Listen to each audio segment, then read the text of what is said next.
tous et bienvenue dans le Glénat Manga Festival en direct de Japan Expo. C'est déjà la deuxième journée, j'espère que vous n'êtes pas trop fatigués. La première journée était assez intense malgré une chaleur finalement pas si forte que ça. J'espère que vous avez profité du programme également puisqu'il était assez chargé hier, que ce soit au sein de l'événement ou même ne serait-ce que sur le festival qu'on fait en direct depuis Japan Expo. Aujourd'hui, on va faire un petit rappel de ce qu'on va voir sur le live de Glénat. On va tout d'abord commencer évidemment par une interview de Vanra qui est justement ici à nos côtés. Je vous la présente un peu plus en direct tout à l'heure. Et juste après, on va du coup faire des petits terrariums avec des invités extrêmement sympathiques. Et nous allons faire une interview en direct de l'autrice de Terrarium. On enchaînera ensuite sur du Tokyo Revengers. On va en parler pendant 3 heures, mais on va pas faire qu'en parler. Il va y avoir des jeux, il va y avoir du défi et vous pourrez peut-être du coup vous aussi tester vos connaissances sur la série. Et enfin, un peu le clou du spectacle pour clore cette magnifique deuxième journée de Japan Expo, vous aurez pour la dernière heure des révélations, je pense très intéressantes, puisqu'il y aura des annonces de la part de Glénat et il y aura évidemment Ken Bogard qui sera présent pour mener cela d'une main de maître. Mais on va du coup commencer par la première partie, à savoir l'interview de Vanra. Vanra, bonjour, très contente de te recevoir. Bonjour aussi, très contente aussi, un peu stressée parce que c'est mon premier live chez vous, donc soyez gentils. Mais t'as vu, pour ton premier live chez nous, je veux dire, c'est en direct de Japan Expo. Ça fait pas du tout de pression supplémentaire, tout va bien. Aucunement. Celui qui, à mon avis, n'a aucune pression sur les épaules, c'est Benoît, évidemment, éditeur à Glénat. Oui, parce que alors, faut savoir que Benoît, c'est presque mon co-animateur. Il a été de très nombreuses fois à mes côtés sur plusieurs Glénat Manga Live. Aujourd'hui, c'est un peu la fête, c'est la célébration. On est à Japan Expo, c'est le Glénat Manga Festival. Et on pourrait d'ailleurs commencer par rappeler très rapidement les différents horaires auxquels on peut te retrouver en dédicace ici sur le stand de Glénat, puisque du coup, vous pourrez retrouver Vanra aujourd'hui de 13 à 16h. Alors, ça bosse dur, je veux dire, de 13 à partir de 13h à 16h, après, s'il y a encore du monde, on verra. Waouh. Elle est dévouée, vous pourrez également la retrouver samedi de 16h45 à 18h, ouais, parce qu'en fait à 18h après la convention elle ferme, en fait, en vrai. Oui, après c'est fermé, il faut fermer les portes, et le dimanche du coup de 16 à 18h. Voilà, exactement, pour pouvoir profiter du coup d'une petite dédicace, puisque tous les tomes de toutes les séries de Vanra sont disponibles dans la boutique Glénat, bien évidemment, juste ici à côté, dans des grandes quantités en termes de stock d'ailleurs. On marchait littéralement sur du manga, tellement il y a de stock de manga de chez Glénat un peu partout. On a également un petit concours pour permettre aux gens qui veulent remporter des cadeaux. En fait, il suffit pour cela de se connecter sur le live de Glénat. Le live de Glénat qui est évidemment accessible via Twitch, twitch.tv/GlénatLive tout simplement. Et vous participez ainsi au live et donc peut-être aussi au concours qui vous permettra de remporter 4 exemplaires dédicacés donc de Stray Dogs ainsi que de Mortician. Pour cela, il faut taper un mot-clé sur le chat. Alors bien entendu, les gens qui nous regardent depuis chez eux, peut-être bien au chaud ou au contraire bien au frais, avec une petite clim, c'est toujours très pratique aussi, peuvent participer. Mais les gens qui sont sur Japan Expo peuvent également participer, puisqu'il suffit de se connecter via son téléphone, par exemple, sur twitch.tv/GlénatLive. Il faut taper un mot-clé pour tenter de remporter ces petits tomes dédicacés. Et attention, genre le piège, c'est Vanra, c'est facile, Vanra, V-A-N-R-A-H, tout simplement sur le chat, et vous entrerez dans le tirage au sort qui se fera en fin de live. Donc soyez présents aussi sur la fin du live pour connaître le gagnant. Si c'est vous, c'est quand même bien de vous manifester, c'est quand même plus pratique. Et maintenant qu'on sait un petit peu comment ça va se passer, on va entrer dans le vif du sujet. Moi, Vanra, je suis extrêmement curieuse de ton parcours, sache que j'ai dévoré du coup toutes tes séries, Stray Dogs, j'ai tout testé, j'ai adoré, vraiment j'ai adoré, c'est un univers qui me parle énormément et je voulais un petit peu que tu nous parles de ton parcours pour savoir en fait comment est-ce que tu as été amenée finalement à devenir la mangaka que tu es aujourd'hui. C'est un petit peu compliqué dans le sens où à la base, moi mon tout premier métier c'était d'être ostéopathe pédiatre. Donc pas du tout dans le dessin. Cependant, je me servais de cette manière d'expression pour pouvoir expliquer les pathologies à mes petits patients sur un jeune public. Et puis après, au fur et à mesure, j'ai voulu améliorer tout ça et créer mes petites histoires pour permettre de détendre l'atmosphère parce qu'effectivement, moi j'étais spécialisée dans tout ce qui était déformation du squelette du tout jeune enfant. Donc avec vraiment des pathologies très lourdes et très lourdes effectivement émotionnellement à porter. Et du coup, ça me permettait de les dérider un petit peu, d'expliquer les pathologies, puis d'expliquer aussi ni plus ni moins que les traitements. Et puis au final, je crée des petites histoires avec donc les petits patients en tant que héros pour pouvoir leur permettre d'avoir un petit suivi à ce niveau-là et puis pour leur permettre également de leur donner envie de suivre leur traitement comme il faut, de faire les choses bien. Et puis au fur et à mesure, j'ai commencé à compiler ces petites histoirettes faites au cas par cas. Et puis après, de moi-même, j'ai souhaité améliorer mon dessin pour justement que ça soit plus lisible, que ce soit plus joli à regarder. Et puis à un moment donné, il m'a fallu créer des petites histoires avec des décors. Et puis à ce moment-là, vu que je suis autodidacte, je ne savais pas dessiner certains éléments de décor. Et en concomitance avec mon métier, moi j'ai toujours lu beaucoup de BD, notamment beaucoup de comics américains, dont je suis très fan. Et à la base, à l'époque, on avait certains auteurs qui marquaient à la fin, finalement, de leur chapitre, leur numéro pour aller les contacter sur MSN Messenger. Donc c'était le préquel de Facebook. J'ai jamais dit que j'étais très très très très très jeune. Donc voilà, et du coup il y avait un encreur qui faisait des merveilles au niveau des décors. Et du coup à un moment donné je lui ai envoyé un petit message sur Messenger lui demandant moi j'aimerais bien faire des décors un petit peu dans ce même style. Est-ce que vous auriez des tuyaux à me donner? Est-ce que vous auriez quelque chose à me conseiller? Parce qu'il y a certains éléments que je n'arrive pas à faire. Et cette personne m'a répondu, elle m'a dit écoute Stan Wickham, je te montre. Et ce dessinateur, cet encreur s'appelait Inky, c'est l'encreur de comment il s'appelle de Jim Lee, ni plus ni moins, qui est donc le patron de DC Comics. Mais oui, waouh. Voilà, et quelqu'un d'adorable. Et au final, vu que moi j'ai des horaires assez particuliers où je travaille très souvent de nuit, parce que c'est un moment où c'est calme et je n'ai pas de bruit chez moi. Et vu qu'avec le décalage horaire, lui c'était en plein milieu de ses journées, on va dire, du coup, au fur et à mesure, il me donnait des petits exercices à faire entre guillemets à la maison, avec ancrer tel élément de décor, dessiner tel élément de décor. Et puis un jour, il s'est avéré que lui, il était un petit peu à la bourre au niveau de son travail parce que dans le comics américain, on a des dates de rendu qui sont fixes parce que les issues, donc les chapitres, doivent sortir tous les mois, invariablement. Et du coup, lui, il avait eu un problème, il n'avait pas réussi à ancrer toutes les pages qu'on lui avait confiées. Et moi, je lui ai dit, écoute, en cas, confie-moi certaines. Et puis, vu que tu m'as appris à ancrer, normalement, ça devrait le faire. Vu que j'encre comme toi, je devrais pouvoir y arriver. Puis après, je te les renvoie par email. Et puis, comme ça, tu seras à jour de ton travail. Parce que ce qu'il faut savoir, c'est que là-bas, chez eux aussi, on a des grosses pénalités financières de retard par jour de retard quand on travaille sur des grosses licences. Et donc, c'est ce qu'on a fait. Il m'a confié certaines pages. Je lui ai rendu.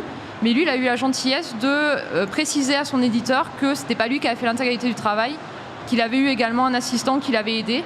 Et c'est comme ça que je suis rentrée dans le comics. Donc avant de devenir mangaka, j'ai travaillé un petit moment en tant qu'encreuse de comics sur les séries Batman et Green Lantern. D'où ce qui explique pourquoi on a un ancrage si particulier dans les mangas que je fais. D'accord. J'imagine que sur le CV de Vanra, ça faisait peut-être quelque chose le jour où Vanra était mise en contact avec Glénat. Comment s'est fait cette rencontre d'ailleurs ? Absolument par hasard, parce qu'à la base, en étant autodidacte, après, moi, travailler sur des grosses licences comme Batman et Green Lantern, c'est très bien, mais vous êtes au service finalement du personnage et d'un scénario qui a été signé en amont. Et en fonction du scénariste avec lequel vous travaillez, vous avez soit le choix, vous avez soit la possibilité de donner votre avis, soit vous êtes un simple exécutant, si je peux dire ça comme ça. Et ça, qu'à un moment donné, j'ai eu envie d'animer mes propres personnages. J'avais envie effectivement aussi de créer mes propres histoires. Ce que j'ai fait avec les tout premières séries qui sont Stray Dog et Neverend. Et puis à un moment donné, donc je créais toujours pour moi. Et puis j'ai commencé à travailler sur des formats comics. Et puis ça ne me convenait pas parce que moi, ce que je voulais faire, c'était quelque chose qui puisse être lu de manière dynamique. Or, le comics, comme la franco-belge, c'est quelque chose de très contemplatif. Vous faites rentrer une histoire dans des cases bien rectangulaires, bien statiques.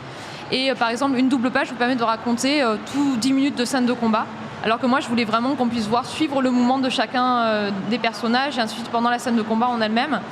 Et à un moment donné, donc, j'ai commencé donc, à faire mes propres histoires. Et puis là, moi, j'avais toujours ma patientèle à côté. Et c'était mon premier public finalement.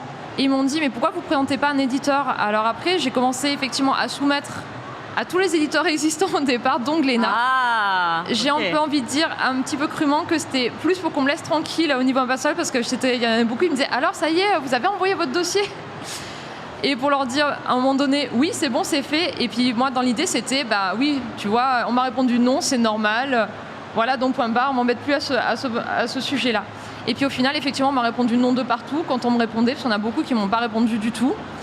Mais le truc, c'est que ça m'a un peu piqué au vif parce que quand on me dit non, on m'a pas expliqué pourquoi c'était non. Ah. On m'a pas dit si c'était le dessin qui était trop Qu'est-ce qui n'allait pas finalement? Qu'est-ce qui n'allait pas? Est-ce que c'était le scénario qui était pas assez bon? Est-ce que c'était les personnages qui étaient pas assez charismatiques? Est-ce que c'était la manière de raconter qui était pas assez bien faite, etc.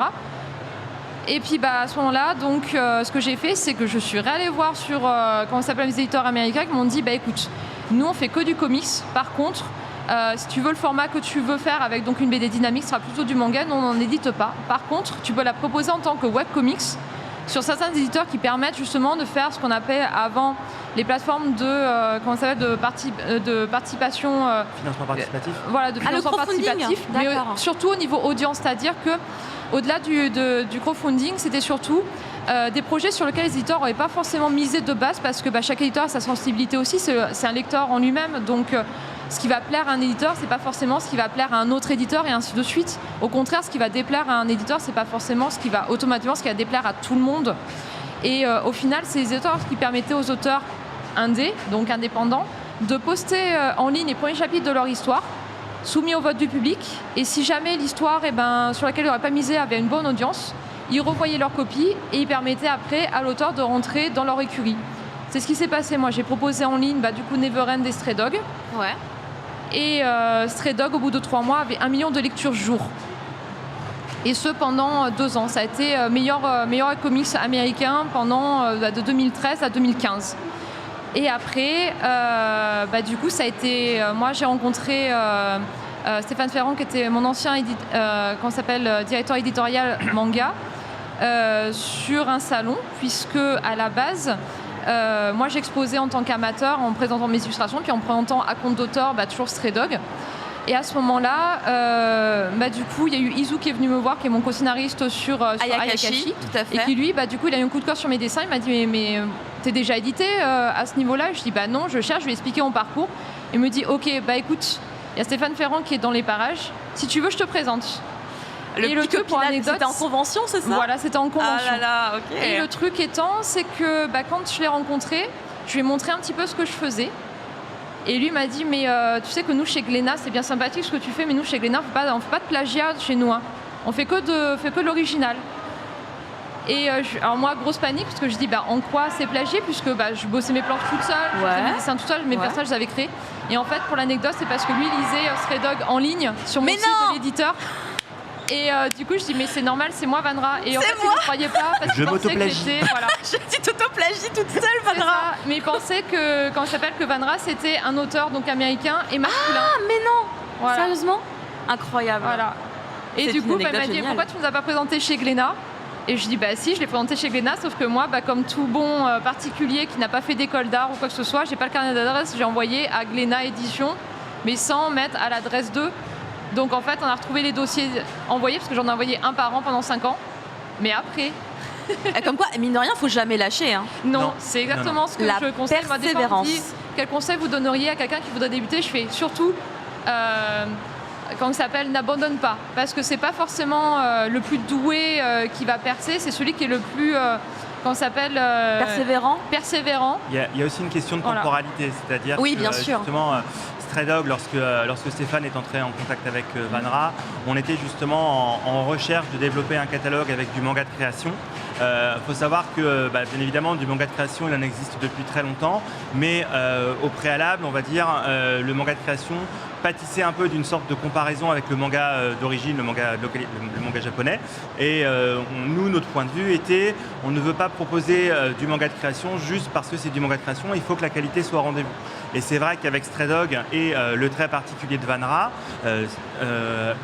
que du coup en plus on a rencontré en direct et donc qui permettait justement d'échanger et discuter, on a clairement senti que là on avait une touche artistique, presque une œuvre monde, puisqu'il y avait plusieurs séries en même temps, et c'est ce qui nous a poussé justement à développer le manga de création avec notamment Stray Dog.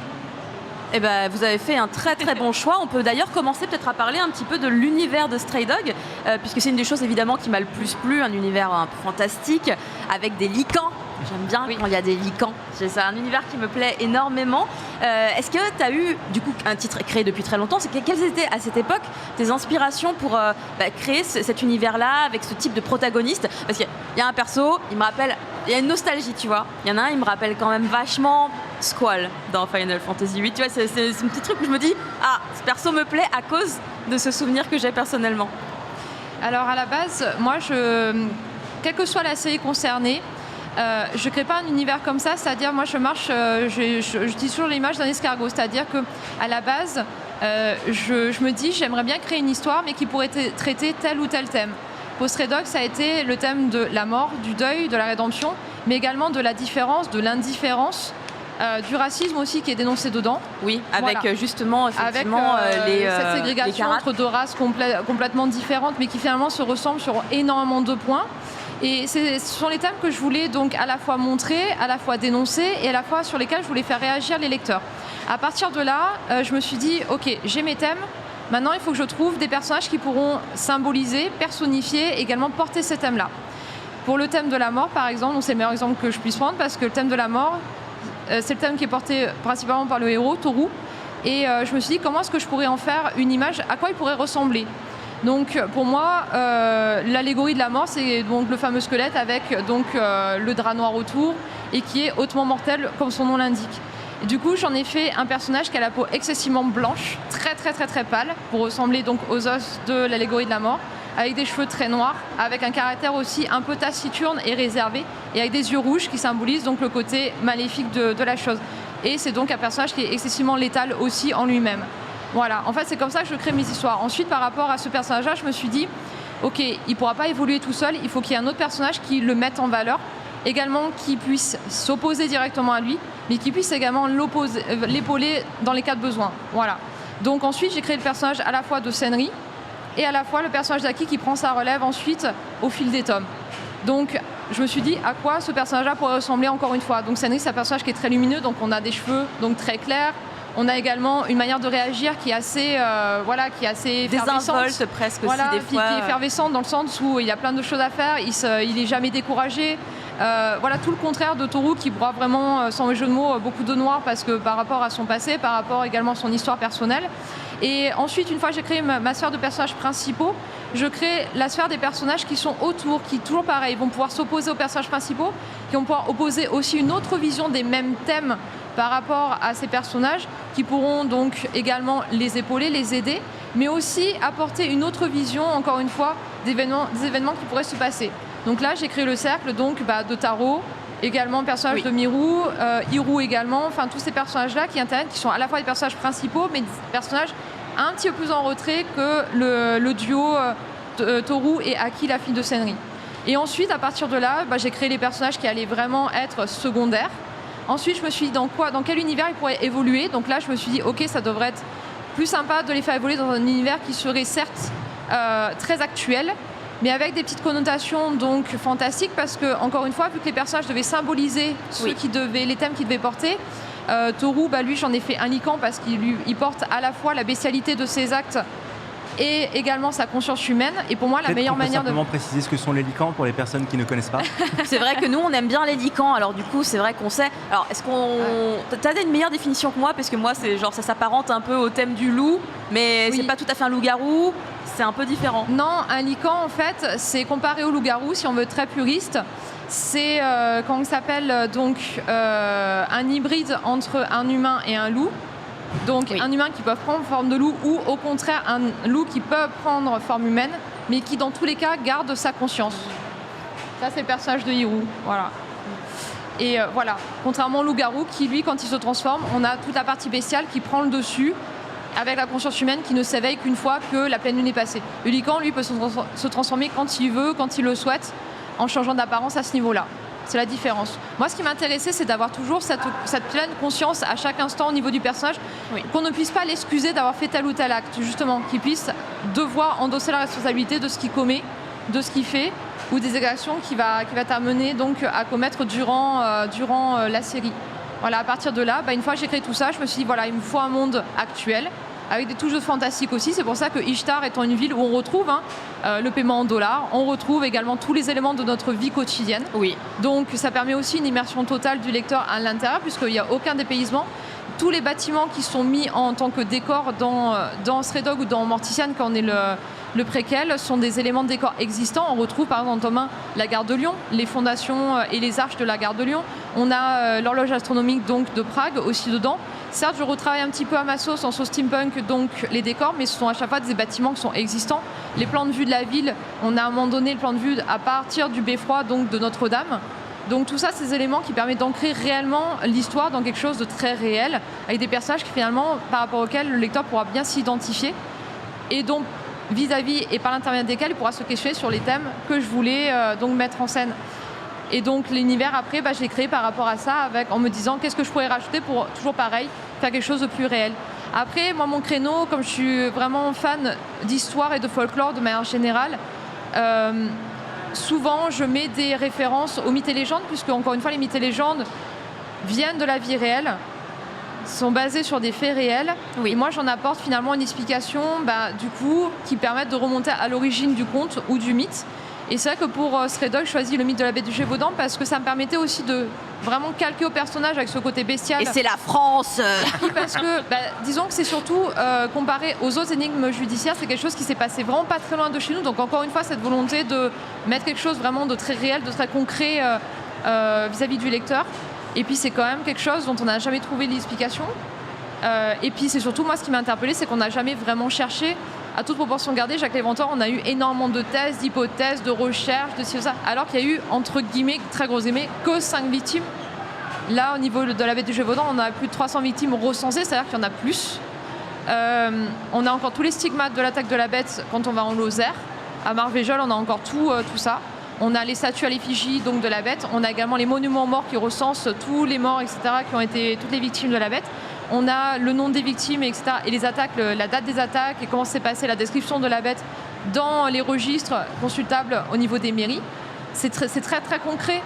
Donc, du coup, on peut vraiment ancrer ça toujours pareil dans une réalité qui est plausible. Et c'est toi qui as fait ce type de recherche ou c'est parce que tu habites pas... D'accord, j'allais me dire, ça se trouve, elle habitait dans la région et donc elle est très au fait de la situation. Je suis vraiment passionnée de tout ça, donc quelle que soit l'origine, quel que soit le conte, à chaque fois, moi, ce qui m'intéresse, c'est l'histoire derrière le conte, finalement.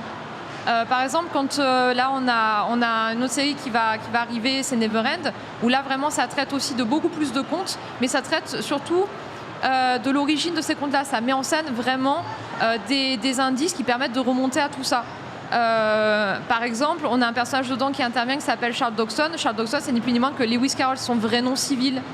Donc pour la personne qui va lire la série, elle peut soit choisir de s'y intéresser un petit peu plus en profondeur, se dire c'est quoi son nom, parce qu'il y a plein d'indices à un moment donné. Il y a comment il a créé son Alice, comment est-ce qu'il a créé en fait son univers, pourquoi est-ce qu'il a créé tel ou tel personnage.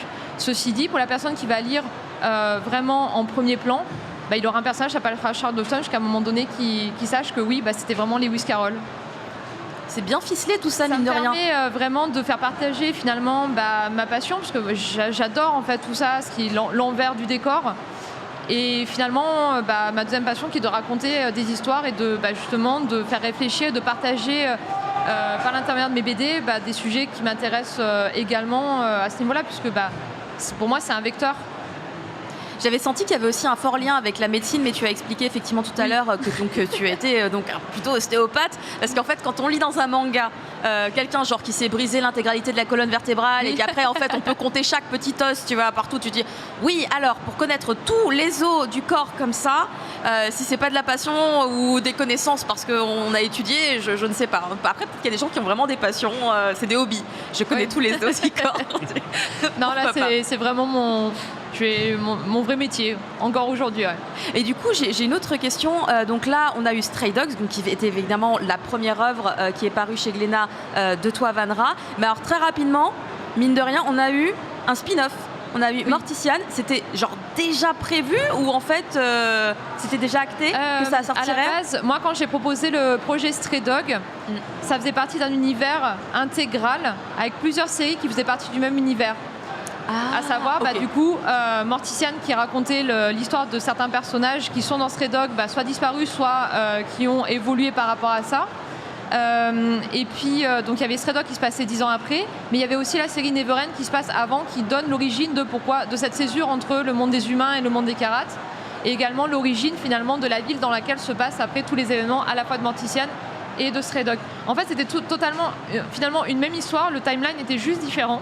Oui, après, c'est moi qui ai choisi de morceler cette histoire en 3, finalement, histoires distinctes, qui peuvent être lues totalement indépendamment l'une de l'autre, parce que comme ça permet au lecteur de ne pas être obligé finalement d'aller chercher l'information dans une autre série. Mais finalement, quand on met ça bout à bout, c'est comme si on avait l'histoire intégrale de tout un monde et finalement de tout un panel de personnages qui évoluent, puisqu'on a, par exemple, dans Neverend, on a le père de Hiro, qui est donc un personnage de Stray Dog, qu'on a en tout petit finalement dans Mortician, puisqu'il est gamin. Dans Mortician, il a 9 ans. Dans Stray Dog, on le retrouve en tant que chef de clan. Ah, c'est le petit qu'on voit dans Mortician, avec les petites oreilles. Oui, bien sûr, au tout début. Oui, ok. C'est le petit chat que Miru, elle sauve. Mais oui, c'est ça. Et voilà, et ça montre que un simple acte, puisqu'elle le sauve, alors qu'il allait être en semi-vivant, elle le sauve à cet instant T. Et à la fin, c'est lui qui permet finalement de ramener le héros à la raison et de conclure la première saison de Stray Dog. C'est grâce à lui que tout se termine bien à ce niveau-là, et ça devient vraiment un personnage très récurrent, et on se dit finalement elle a bien fait de le sauver, le petit chat qui avait l'air de rien au tout départ. Ça a permis de faire une autre histoire autour. Non, mais en fait les histoires étaient déjà créées, c'est pas l'une qui découle de l'autre et qui a été inventée après l'autre, c'est juste que moi, en fonction de ce que j'ai présenté à la base, c'était le timeline par exemple de l'histoire, le timeline qui se passait à tel instant. Mais à la base, Neverend et Mortician étaient déjà créés, eux. Je les ai juste présentés après parce que ça me permettait de les peaufiner encore plus, et surtout de rajouter après, vu que j'ai eu un galop d'essai avec Stray Dog, des thèmes que je ne pensais pas pouvoir rajouter d'emblée dans ces titres-là. Par exemple, Neverend au tout départ était très enfantin. Maintenant, c'est un titre, quand je le présente, qui est dans la même veine de Stray Dog et de Mortician, à savoir assez sombre, mais dans les thèmes qu'il porte. Et avec des messages très forts. Avec des messages, c'est vraiment une chose que j'ai ressentie à la lecture. Voilà.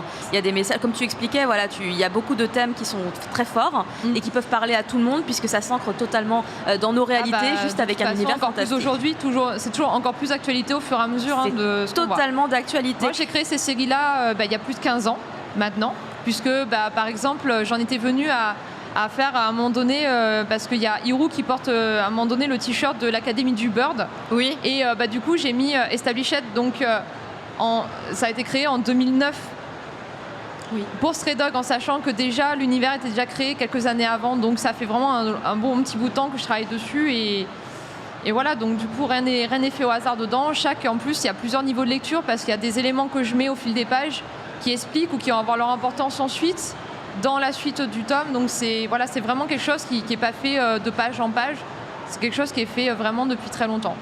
On précise simplement ce qu'est le Bird, qui est une organisation qui vise, on va dire, à la coexistence plus ou moins pacifique entre les humains et tous les Karats. Donc les Karats étant, tu m'arrêtes si je dis une bêtise, Vanra, le terme générique pour désigner les individus métamorphes, tels que les lycans et les autres créatures. Oui, et ça correspond par exemple, on peut avoir des Karats centaures, donc à moitié cheval, à moitié homme, donc ça correspond à tel mythe. On peut avoir des Karats, par exemple harpies aussi, qui interviennent dedans. Oui, les vilaines là. Donc ça permet en fait de réinclure, toujours pareil, comme ce que j'ai dit, tout un pan mythologique et folklorique, quelle que soit la nationalité, parce que pareil, on a dans Mortician les taureaux, les démons de taureaux, qui eux ont une nationalité amérindienne. Donc ça permet aussi d'inclure beaucoup de cultures, et de montrer que malgré toutes les différences que les gens ont, finalement, un tel n'est pas plus inintéressant qu'un autre, ou un tel n'est pas forcément meilleur qu'un autre. En fait, c'est un peu une œuvre du monde finalement. C'est une œuvre qui est destinée à tout le monde. Il faudrait l'exporter peut-être, un projet comme ça. Je pense que ça commence déjà à l'esprit. Ouais.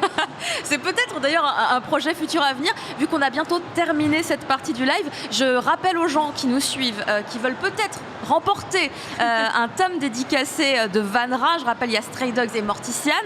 Pour cela, il suffit, pour le peu de temps qu'il reste, attention, de taper un mot-clé sur le chat. C'est sur twitch.tv/GlénaLive. Vous tapez le mot Vanra, tout simplement, le nom de l'autrice que nous avons à nos côtés en ce moment. Et dans quelques instants, je crois que ça va être dans moins d'une minute, si je ne me trompe pas, il va y avoir le tirage au sort qui va être effectué et je donnerai le nom du gagnant. On arrive vraiment presque au bout.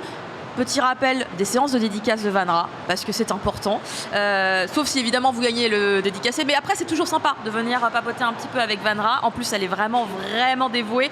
Elle limite si tu peux, tu restes un peu plus longtemps, limite, de ce que tu avais l'air de dire. Si j'avais Oui, un peu par plus. exemple, hier, j'ai terminé à 19h. Ah Donc, oui, c'est pour ça, quand tu me dis ça ferme à 18h, ça dépend. il y a des gens qui arrivent à passer outre Non, les disons autorités. qu'après, tant que je peux physiquement le faire, je le fais. Le jour où je pourrai plus, je dirais je peux plus. Après, là, en fait, en plus, je viens pour ça, moi, donc du coup... Le contact voilà, avec puis le je fatigue lecteur. pas vite et de toute façon, je décide toute la journée, donc que ça soit chez moi ou que ce soit ici, ça n'a aucun changement. Donc... Est-ce qu'il n'y a pas plus grand symbole de popularité également que de se dire que mais j'ai pas le choix, j'ai continué jusqu'à 19h parce qu'il y avait encore des gens. Donc quelque part, je pense ça représente c'est bien. toujours une surprise. Moi, Oui. à chaque fois, je viens, plus ça va, plus, contrairement à d'autres peut-être, moi je suis toujours très anxieuse. Je me dis, est-ce que les tomes vont plaire? Est-ce que le public sera là? Alors du coup, ça m'oblige aussi toujours à faire toujours mieux sur chaque tome, à toujours essayer de faire quelque chose de mieux que le tome précédent. Donc, et je suis toujours autant surprise qu'à mes tout débuts quand je me dis super, il y a des gens, oh là là, la file elle est grande comme ça, mais c'est merveilleux quoi. Donc je suis toujours aussi contente et toujours aussi vraiment émue de voir que les gens sont au rendez-vous. Et du coup, j'en remercie vraiment grandement d'être toujours aussi fidèle après autant d'années et ainsi de suite. Pour rendre Vanra heureuse, écoutez, c'est très facile. Il suffit de vous rendre au point dédicace ici à Glénat aujourd'hui à partir de 13h jusqu'à 16h. Mais en vrai, écoutez, tant que la convention n'est pas fermée, finalement, les règles, hein, à quoi servent-elles? Le samedi également de 16h45 à normalement 18h et le dimanche de 16h à 18h. Et vous pourrez comme ça également parler un petit peu avec Vanra. C'est le moment de rencontrer effectivement les artistes qu'on aime bien. Hein. Japan Expo, c'est un peu ça aussi la magie de cet événement, c'est de pouvoir connecter un peu les univers, de connecter les créateurs avec leurs lecteurs. Donc c'est un moment à passer qui est tout particulier. Du coup, je pense qu'on a peut-être les gagnants. Est-ce qu'on a les gagnants? Je demande en régie pour le live. Est-ce que je les annonce ou pas? D'ailleurs, au passage, hein, j'attends une petite réponse. Et ils sont déjà annoncés. Ah, ils sont sur le chat en fait, c'est pour ça. C'est pour ça, je n'étais pas au courant. En tout cas, merci beaucoup d'avoir été avec nous, Vanra. Merci beaucoup, Benoît aussi. C'était hyper intéressant. J'étais très contente. C'était génial, franchement. Non, mais c'est une dinguerie. Et vraiment, n'hésitez pas à découvrir si vous ne connaissez pas Stray Dog, Mortician ainsi qu'Ayakashi. 3 titres vraiment très intéressants par leur contenu et leur thématique. Et on se retrouve dans quelques instants pour la suite du programme, en particulier avec Terrarium.